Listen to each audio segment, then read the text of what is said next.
G'day Beaks and Beaks to Bee. Are you curious about learning more about beekeeping? I have been a beekeeper for over 55 years and rearing queen bees since the 1980s. When I met Alan through my local beekeeping club, I knew nothing about bees. So in this particular honey hive, we'd noticed the queen was probably getting to about 15 to 18 months old, still performing, but we've decided it's time to change it over with a younger one.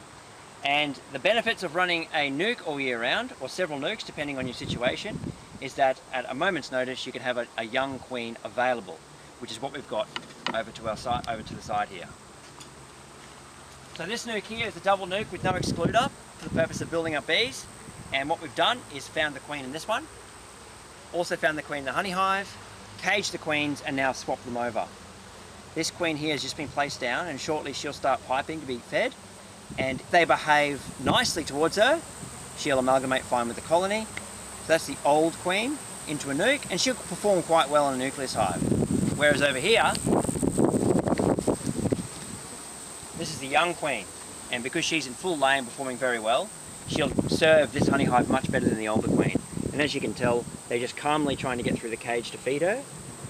If we were to notice that they were buzzing and forming a tight ball around that cage, it would mean that they would be trying to ball her and kill her. But in this 5-minute queen exchange that we practice all the time, never had one failure. So it's a top tip. And as part of the overhaul of the brood box, by changing the queens, we're also removing 4 frames, lifting them up into the middle super, and replacing 4 good stickies downstairs. That'll help keep the bee numbers high and give the new queen plenty of room to lay.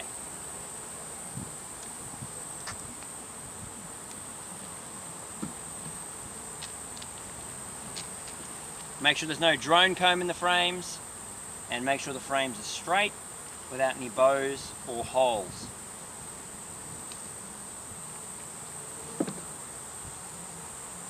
No, that one's too bowed for my liking. That on? Yep. Even though it's dark, the cell walls are still thin. We work on cell wall thickness for when we exchange our brood frames. So as you can see, as we've done our monthly brood lifts, or as required, we've dated with the month and the year in which the frames went in. So I can tell that these 3 in the middle were put in January 2016. These 4 here were just put in today, and these ones here were older frames, and they'll be the next to move out. The next thing we do is squeeze them all together.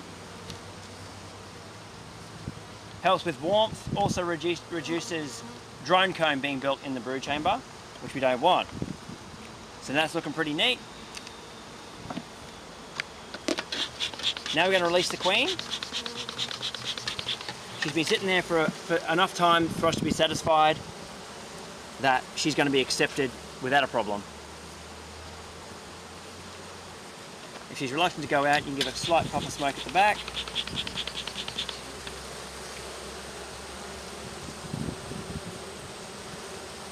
Sometimes she gets preoccupied being fed instead. There she goes, she's going. Bang, straight down. And then of course, with all due haste, you want to get that excluder on. For easy cleaning next time, try and have the longitudinal bars on top.